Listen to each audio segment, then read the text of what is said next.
All right. It is the beginning of the hour. Hi, everybody who's tuning in. I know some will start to tune in as we go, but we're going to go ahead and make sure that we practice what we preach and start this meeting on time. We'll go as long as we feel we need to. First, thank you so much for tuning in. I know everybody has a lot on their plate right now, but what we want to do today is just talk about some battlefield tactics for navigating change, leading through adversity, uncertainty. And so first and foremost, we at the Taking Point team want to say that we hope that this message finds you all safe, healthy. Obviously, if you're struggling or God forbid anybody out there has lost a loved one or struggling in any way, just know that you are in our thoughts and prayers. We're always here for you. So thank you guys so much for tuning in. I'm in the office here at the Taking Point Leadership Headquarters, which is a fantastic thing. Don't worry, I'm being socially responsible. There's nobody else here at the office, but Diane, if you're listening, got the air conditioning cranked to 64 degrees. It's absolutely freezing in here. I'm loving it. Nobody else is here to distract me. I've got favorite coffee mug here. We don't know what's in this cup. Could be anything. Hey, we're leading in different times, and maybe I am in sweatpants. Who knows? But it's great to be here. Obviously, as we go through, feel free to ask questions. I may not get to all of them. I may not do some of the questions till the end, but we're going to keep this pretty casual. It's unscripted. The dress code is casual, so I hope you all are doing well, calling in from home or wherever you are dialing in. So some of what we're going to talk about today is really geared more towards leading teams through adversity. Now, again, it is a bit geared more towards businesses, small businesses, leading a team or division in a large corporation. But all these tips and tricks really relate to leading our families through adversity and through uncertainty, leading in any environment. So think about that in the broader context that what we're sharing today, I've extracted from a couple of my recent Forbes articles. I've been, unfortunately, inspired by the current state of the world we're living in right now. But one of the acronyms we live by in the United States military is VUCA. We operate in VUCA environments. And of course, that's an acronym. It stands for volatile, uncertain, complex, and ambiguous. So I think that probably resonates with all of you out there. This couldn't be more of a VUCA environment, probably more than any of us have ever seen. One of my favorite quotes that always inspires me in challenging times that really relates to leading and operating in uncertain environments is from Dr. Martin Luther King Jr. And it says, if you can't fly, then run. If you can't run, then walk. If you can't walk, then crawl. But no matter what, you have to keep moving forward. And that is exactly the mindset we all have to embrace as we move through these challenging times, knowing that this too shall pass. We see a lot in the news and the media, obviously, it's good to share information, but it also drives a lot of uncertainty, a lot of trepidation, and quite frankly, a lot of fear. So as we go through this, keep in mind that these tricks are also, not tricks, but tips are also meant to keep you focused, keep you calm, and keep you moving forward. One of our many, many sayings in the SEAL teams is that calm is contagious, because the opposite is true about panic. Panic is contagious, and as a leader, one of the many, many burdens of command is to stay calm, stay positive. Obviously, appropriate levels of transparency are necessary when we need to share the good, bad, and the ugly together. And make tough decisions, but also maintaining mental toughness, a positive mental attitude is critical for navigating business challenges, family challenges, cancer, illness, the loss of a loved one. There are times, especially when we are in a leadership role, a management position, or the leader of a family, a team in any environment, to stay positive. So one of the first items in this article from the other day is to embrace reality, but avoid obsessing, especially when leading a team through change or uncertainty. Yes, we need to understand the reality of the current situation, understand the reality of the business's situation, but also avoid obsessing about all the things that are out of our control. And we're going to talk a minute about how to focus on what's in our immediate control as opposed to focusing on what is out of our control. The next is to know the facts. There's a lot of information out there being passed around. In the Navy, we say, don't pass bad gouge. There's a lot of bad information floating around out there, or just unnecessary information that we don't necessarily need to be sharing all the time. We really have to focus on keeping the team positive, keeping the team engaged, keeping people moving forward. Trust but verify. So know the facts, embrace reality, or as I would say, embrace the suck, which is kind of the part of our current reality, The next is to avoid knee-jerk decisions. Many of us out there recall the period around 2008, 2009, when the economy was rapidly tanking. It feels a little bit like that right now, but don't dive into the bunker just yet. If you've got a small business, you're running a team, or you own the P&L within that organization, don't start making knee-jerk reactions. So often we are filled with fear and uncertainty that we dive right into the bunker and we slash budgets and headcount as we go. Well, that's going to destroy the team. It's going to destroy morale. And most businesses that do that and don't find creative ways to innovate, to pull back on certain budgets, to find ways to market and maintain relevancy with their customers, do not survive.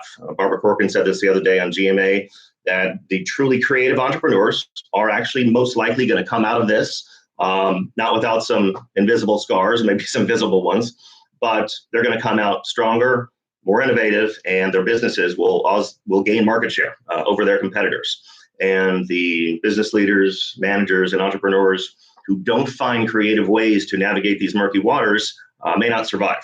So avoid knee-jerk decisions, stay the course, shift fire on the battlefield, and find ways to make it through. As the saying goes, this too shall pass. The next tip is to have an 80% plan, mainly because there's no such thing as a 100% plan, especially in today's fast-paced modern world of business. We are always in a VUCA environment.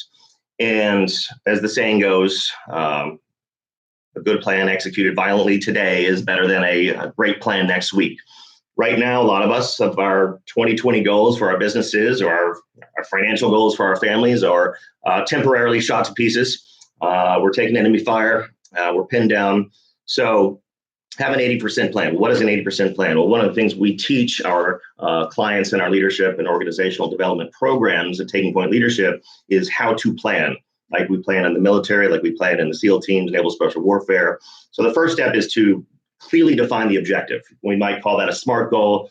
It must be clear, concise, measurable, time-bound. There's another fancy buzzword out there that's popular. It's actually been around for decades, but called OKR. It's a acronym that stands for Objectives and Key Results. However you need to do it, get the team together and define a clear and concise objective on how the business is going to successfully navigate the uncertainty of our current environment. Have that objective statement. Everybody has to be bought in. Everybody has to be emotionally connected to that mission narrative so that they stay engaged and focused on achieving mission success under that objective. The next step of that 80% plan is to identify the threats, the blockages, what stands in our way of achieving this new goal, this new objective. Obviously, right now we have more threats and blockages than we anticipated in that original 2020 business plan or what we were going to achieve this quarter or next. So we need to plan for new threats, new glaring blockages that stand in our way. So the team then goes through the process of identifying what threats stand in our way. Everybody gets aligned on what those threats are. And the third step is to identify resources. Now, obviously, in the military, for example, if you're putting together a mission plan, you need to understand what resources are in our immediate control.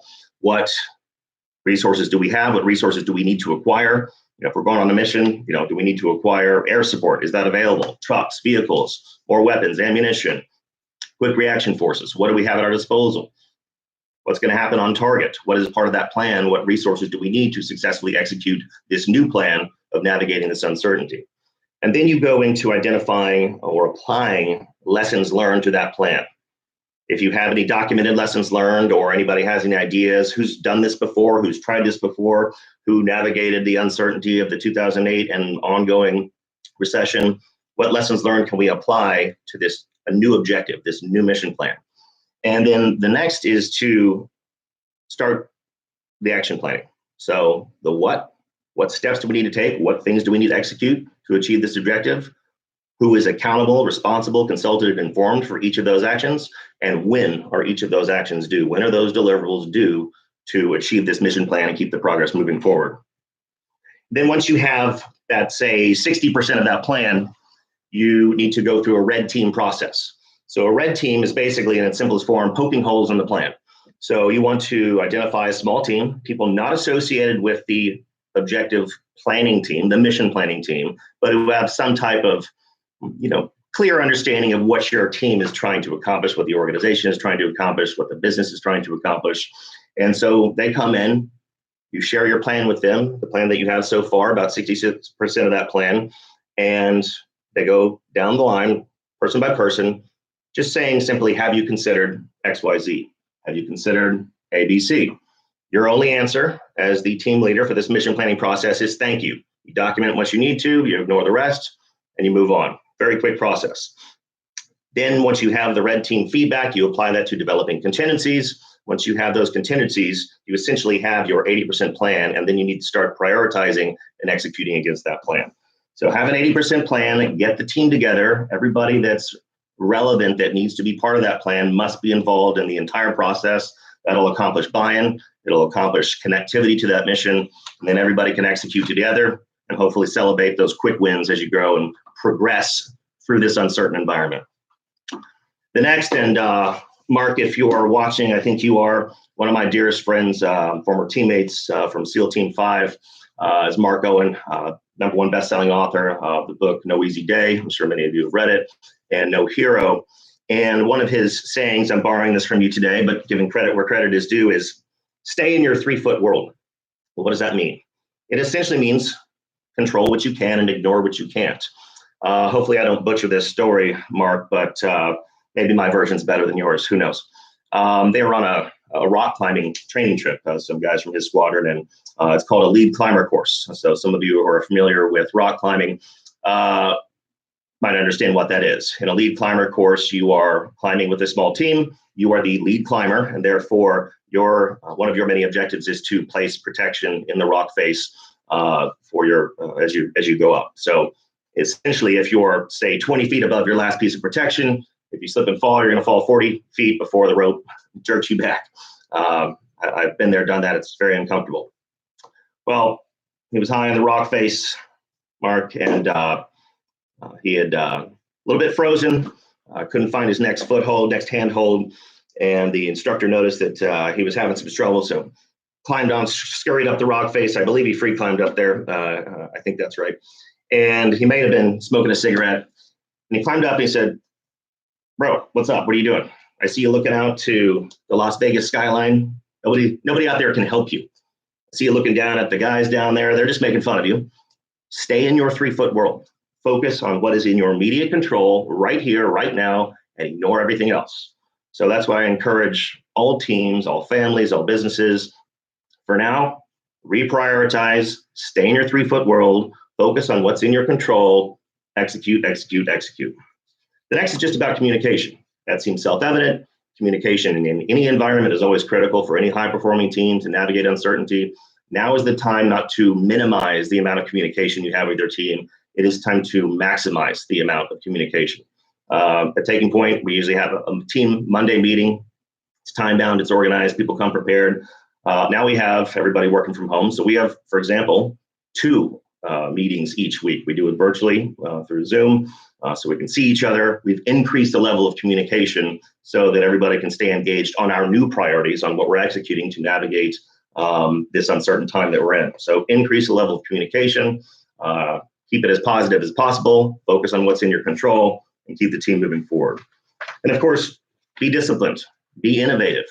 Now is the time for an increased level of creativity, innovation, finding new priorities, new ways to stay relevant in the marketplace, new ways to keep the business afloat if the business is struggling that much. So bring the team together as part of that 80% plan on these different objectives or new objectives that you have, and be creative. The great thing about innovation and creativity and developing new ideas is that it's one of the great strategies and tactics for keeping the team engaged. Engagement in most organizations when things are good is usually only about 34%. So you can imagine when a workforce is not used to working remote, how that engagement might plummet down to, these are just my numbers, but 3 to 4%. Don't let that happen, especially if you lead a team, you're managing a team or a small business. Increase the level of communication, build trust and accountability through that level of communication, keeping everybody involved. At the end of the day, there's always a silver lining. We're spending more time with our family. Mama, if you're watching, I know you want a dad off the road.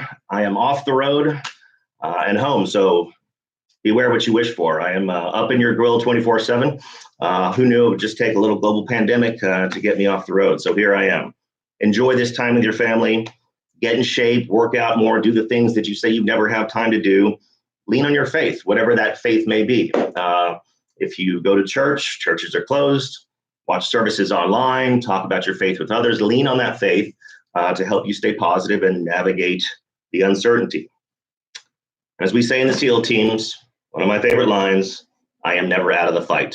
Keep moving forward, keep pushing forward, execute, execute, execute. Now I wanted to segue. I know some of you are asking questions, so I'll get to some of those in a minute before I go into the next topic, which is how this is actually going to make us all better leaders. I know some of you might be saying, screw yourself, Brent. I don't care about being a better leader. I want to know how I'm going to survive this current environment. Well, we're going to talk about it anyway. But one question, Arturo, from you is, what is the balance between moving forward and reassessing direction based on information on the ground? A lot of noise out there. Obviously, I kind of mentioned it earlier, but we have to pay attention to the good ground intelligence that's out there.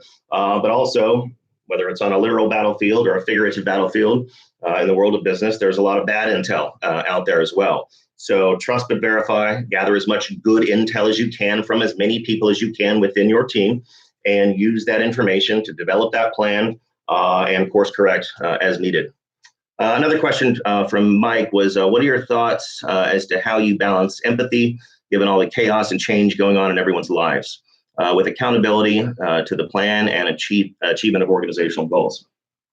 It's a great question. I think empathy is obviously one of the critical emotional intelligence factors to leading a team in any environment, when things are good, when things are bad. But critically, I touched on this in my first book, Taking Point, which is about leading through change. And it's really one of the most important things. Empathy now is a more important leadership attribute than ever before. It helps combat battle fatigue, the fear and the uncertainty that the team is having. It goes back to communicating with empathy while also holding ourselves and our teams accountable to executing that new plan, the new objectives that we have to put in place to successfully come out of all this, whenever that might be, hopefully stronger than before. I've been talking obviously a lot with mentors or subject matter experts in the world of investment and business, and there's a lot of positive gut feelings out there that at the end of the day, COVID-19 is not necessarily going to go anywhere anytime soon, and it's not just going to stop and then we're all going to race back to the office and business will be booming again. We're just going to have to embrace the new normal, find new ways to navigate the reality of what COVID-19 is. People will get sick. Unfortunate things will continue to happen. But at the end of the day, the show must go on at some point. And I say that, of course, with my own heightened levels of empathy, knowing that a lot of people are suffering and we're all embracing the suck together. But empathy is critically important as a balance to accountability and discipline for executing the plan. I'll get to some of these questions here in a minute, but the next topic is, I wrote an article the other day called 9 Ways Crisis Makes You a Better Leader. Again, some of you may be saying, screw yourself, I don't care. I want to know about how I can figure out a way through this with my family, with my business right now. But at the same time, you can start deploying these tactics and this mindset immediately. I've not as long as many, but we've always say in the teams, we've stood on the shoulders of giants. That means that you're not taking credit for the success of the team or the mission. You're giving the credit to everyone else, and that's critically important when leading a team in any environment. Is especially as leaders, we take all the blame for everything that's going wrong, and we push all the credit down to the team. That's what we say when we mean we stood on the shoulders of giants. But really, when it comes time to move, shoot, and communicate on the battlefield, oftentimes there's 3 to 4 really undesirable options. You're pinned down by an enemy fighter, and you've got, let's say, 2 to 3 options. One of those options is to storm the building you're taking sniper fire from and fight your way up to the top. The other is to exfil back. When I mean exfil, I mean haul your ass back across the field while taking sniper fire. 2 bad options. Assault the building, run under fire. Either way, you have to make tough decisions right now, while communicating the good, bad, and the ugly all together. The first of the 9 ways crisis makes you a better leader is it demands humility. There's a lot of sometimes misconceptions just from maybe movies or a few bad apples that special operators lack humility. But quite frankly, when you've been forged in the fire of the crucible of some of the most challenging training known to man, when you've seen the horrors of war-torn battlefields and the collateral damage that comes along with it, and constantly long to be reunited with your fallen brothers and sisters on the fields of Valhalla, all that's left is humility. That's all you have. Crisis demands humility, especially from leaders. The best leaders out there, if you can think of leaders you've known, worked for, or admire, are the most humble and people, and they really embody true humility. It's one of the greatest leadership aspects, and it really demands that in trying times. One of my dear friends and SEAL brothers, Lieutenant Jason Redman, he's a #1 best-selling author. His new book, I believe, just came out, Overcome. It was a crazy story. They were pinned down by an enemy ambush. He had some of his team behind some cover. He was hit several times in the face, chest, and arm, and went down, was unconscious for a few minutes. Literally a raging gun battle. Bullets flying 2 feet over his head. He was laying unconscious, bleeding out. He came to and shocked his teammates, of course, who thought he was gone. He yelled out to them, and they were yelling about how they needed to call air support. They were not going to survive this fight without calling the AC-130 gunship and dropping ordnance on the enemy position. They'd been denied twice because the pilots told them it was a danger close situation. They're like, if we drop ordnance, you all will die. And then it got to that point where we're going to die anyway. So they had to make that tough choice. Jason had to make that tough choice as the leader, still making calls on the battlefield after being shot in the face. The JTAC got on the line, begged the pilot, drop that ordnance, we're going to die anyway. They dropped it, perfectly placed it behind the enemy position enough to annihilate the enemy position without hurting Jason and the team. Medevac helicopter came in. Jason got up and walked unassisted to the helicopter because, and he laughs when he tells us, because it hurt so bad when they were dragging him that he was like, screw it, I'm just going to get up and walk. He walked unassisted to the helicopter. That is, and he's very humble about this. He's the message that he wrote and hung on his hospital door at Bethesda Medical reached the attention of the then president, George W. Bush, because he got so tired of people coming in there and crying about his position and, what is he going to do? And they felt so bad for him that he was like, screw it. I'm going to write a message and say, basically, don't come in this fucking room if you're going to cry for my wounds. This is a place for rapid regrowth. Rapid regrowth, for humility, for moving forward. And I will make it out of this through sheer mental toughness, and I will recover as far as my body will physically let me, and my mind will recover fully. It's more eloquent than that, but it just shows you what humility can do, especially as a leader in a dire situation. Also, that story puts a lot of our situations in really good perspective. The next one is crisis combats complacency. And the SEAL teams, another one of our many philosophies, is to find work. That means nobody's sitting around. When it's time to work, whether it's the most mundane tasks of picking up brass in the kill house, building pallets to load on the plane, everybody is in motion. Nobody is sitting around not doing anything. And when it's time to call it quits for the day or go home to mom and the kids or go to the bar with the guys, everybody's expected to ask the other teammates, is there anything I can do to help you with your tasks? We good to go? Anything you need from me? That's what we need to be doing with our own teams right now. That starts at the top. It starts with us. Again, when I talk about leadership today, I'm talking to every person in the organization. It's that leadership at all levels philosophy. Everybody has to lead on this type of battlefield, literal, figurative, all the time. Everyone leads, everyone takes charge.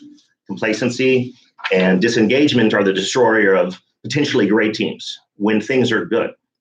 Disengagement and complacency now, created through fear, created through the uncertainty, not knowing what's going to happen.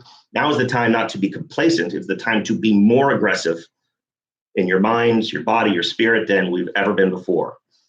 Complacency cannot exist. The next one is Crisis expands your comfort zone. Unfortunately, the timing of the manuscript I just finished for my next book is quite timely. Actually, it's a book about resilience. I kind of wish, for all of our sakes, that it wasn't so timely, but here we are.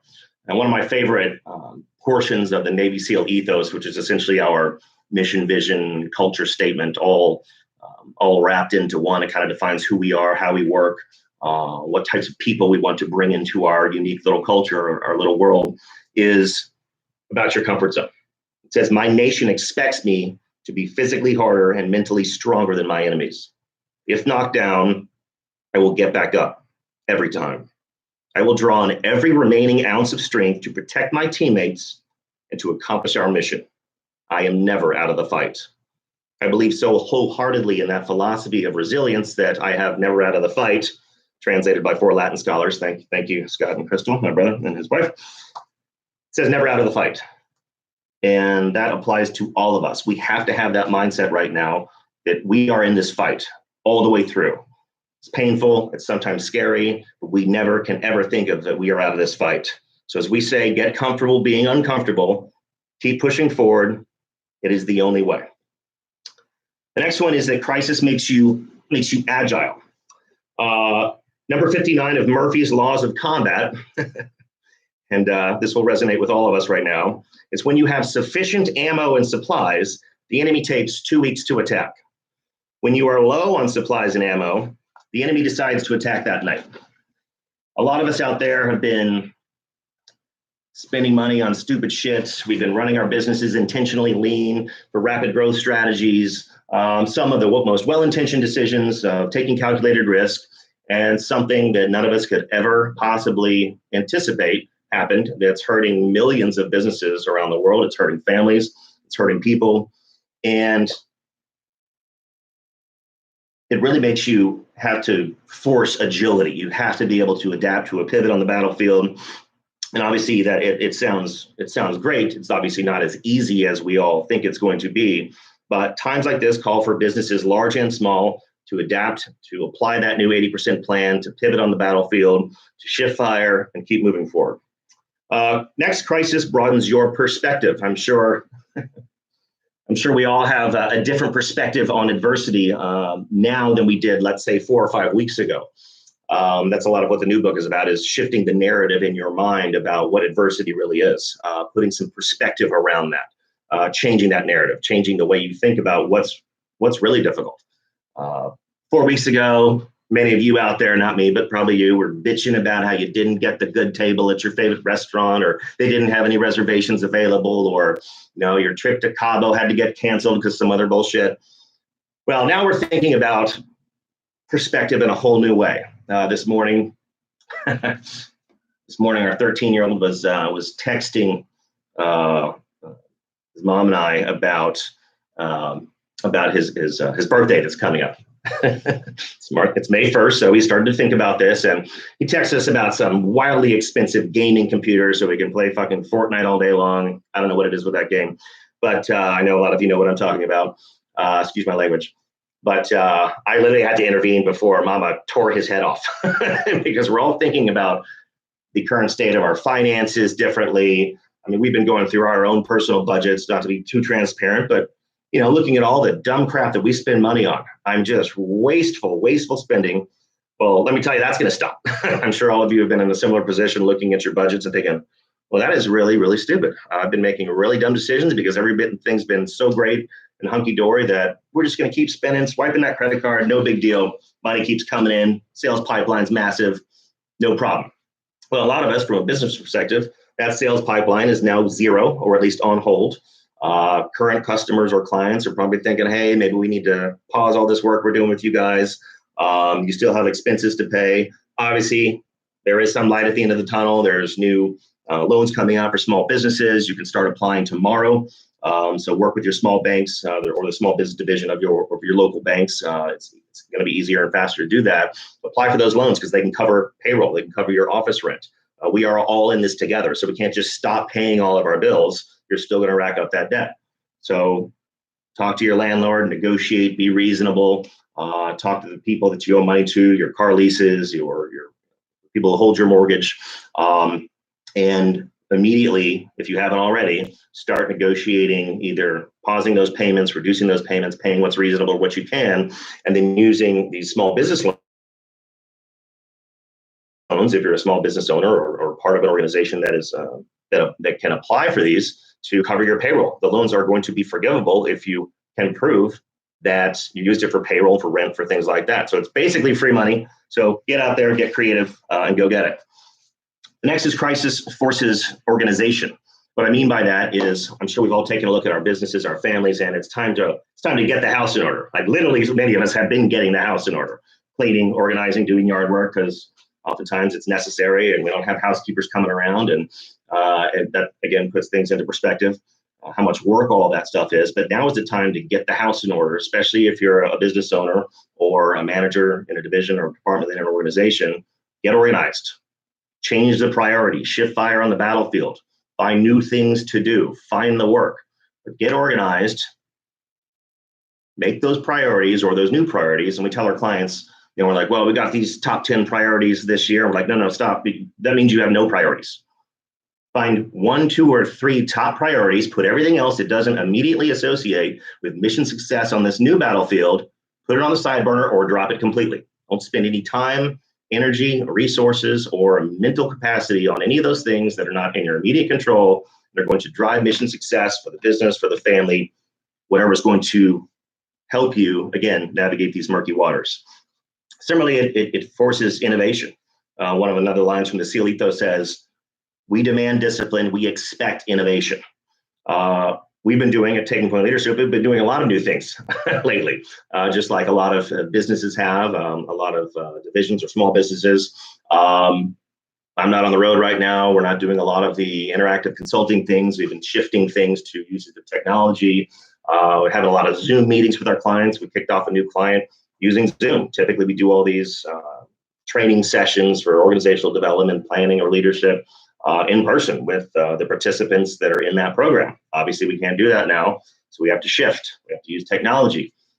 Maybe it's not the same. Maybe it's not as fun. You can't feel the energy from those in the meeting, but it's the new reality, and it's what's necessary. So be innovative. Involve the team. Mark, if you're still listening, I know you've touched this on your book, and I did in mine when we were on our first combat tour in Iraq in 2003. At times, the operational tempo for what we call capture or kill missions was extremely high. And we quickly realized with the Humvees, the vehicles that we had at our disposal, we were using those as insert and exfil platforms, more so than helicopters at the beginning before IEDs became prevalent. And we realized quickly that, again, this was new to all of us, just despite the training we've done. It was really slow getting in and out of these Humvees with the doors on them. You're carrying 60 pounds of gear. Every damn house we were hitting had a 6-foot wall in front of it, a noisy metal gate that had to be breached. It was taking too long to get into the target. We say that we need speed, surprise, and violence of action. Well, we didn't have the speed. We didn't have the surprise if it was taking too long to get into this target to catch the bad guy. So we had to innovate. And Mark, I believe that you're the one who really was the creator of these new innovative ideas. And when you think about innovation with your company, it doesn't have to be some fancy, expensive new software or restructuring the whole business. It can be small, simple, tactical concepts and projects that will help you navigate. So what did we do? We removed all the doors from the Humvees, obviously at the risk of being a little more exposed, but acquiring that necessary element of speed. We welded running boards along the sides of the Humvees so that we could stand on them as we got close to the target, just like a SWAT team would. We removed the rear roofs so guys could sit in the back, just like they would in a pickup truck. And these aren't the exact numbers, but essentially doing those simple, innovative tasks cut our entry time into these targets by about 50%. So again, get creative, get the team involved, innovate.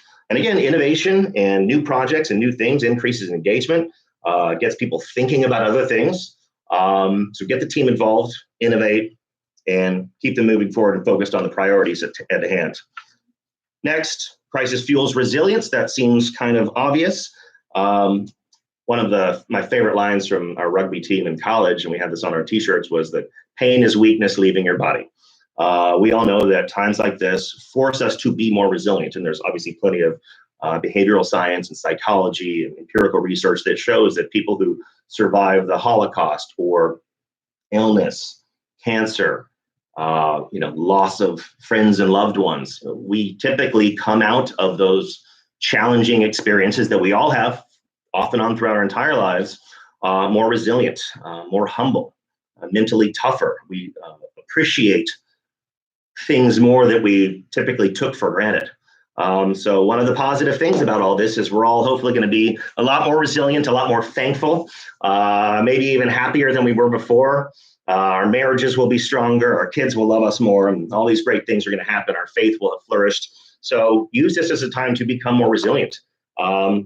It's the only way to think about all this with your business, with your family, within your relationships. Obviously, we're all at home climbing all over each other right now. It is a true test of marriage, strength and resilience, of resilience mindset as a parent. Mama is now, she's gone from a business leader, an entrepreneur, to a preschool teacher. Sometimes that can drive her a little bit crazy. So, honey, I love you for taking on that task. And also thank you for not involving me in any of that thus far. I probably just gave you a great idea. The last one is that crisis prepares you for the next battle. The resilience, our ability to plan, our agility, our adaptability, our high levels of accountability and humility, all of these things are going to equip us with the ammunition, with the battle gear to step onto that next battlefield. There will be another one in our lives, maybe a long way away, but we will be ready for that next battle. So those are the 9 ways that crisis can make you a better leader. I'm going to answer a few questions and then we'll wrap up here pretty soon. Let's see, what do we have here? Let's see. So one I may not know, Jeremy, for the SBA loan, $367 billion available, was on a call today where they predicted the funds would be accounted for within 2 hours. People who need it should be prepared to address first thing tomorrow. Yeah, that absolutely. That goes back to what we were talking about. You can apply starting tomorrow. From what I've read and from what our CFO has done the research on, the application process is pretty simple. It's pretty quick. The money will be available quickly. So again, don't dive into the bunker. Get creative. Get these loans. Keep your people on payroll. Keep them working, just doing new work, and keep that business going. Let's see if there's anything else. Anybody else have any questions? Please submit them now. But other than that, thank you. Stay safe. We appreciate all of you. Thank you for joining. This will be recorded and distributed for those of you who are on our email list. So go to our website, takingpointleadership.com. If you like this content or other articles that we've written, we do have a lot of time now to create new ebooks, white papers, Forbes articles for our leadership column. So please sign up for our email newsletter. Obviously, you can follow us on social media, LinkedIn, Twitter, Instagram, etc. And that's it for now. But well, one more question from Andreas. Thank you. How would you inspire complacency in an organization? Well, it kind of goes back to the fear, the trepidation when we're talking about how crisis puts us in a situation where complacency is not tolerated.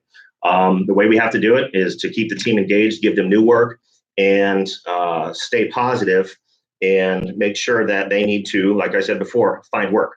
There is no time for anybody to not be accountable for getting the new work done, whatever that work may be. And accountability, it's sometimes a misconception, and discipline in an organization actually improves morale. Accountability to combat complacency is not a bad thing. It's the number one most important pillar, cultural pillar of any high-performing organization. You have to strive to achieve 100% accountability because that keeps complacency down, and it keeps the people who can't perform on time. Oftentimes that organically weeds them out. I don't think anybody's going to want to weed themselves out right now because everybody's just trying to focus on keeping their job. But anyways, guys, thank you so much. I got to get back to work. You have to get back to work. And remember, never out of the fight. In the meantime, keep taking points. God bless you all. Thank you.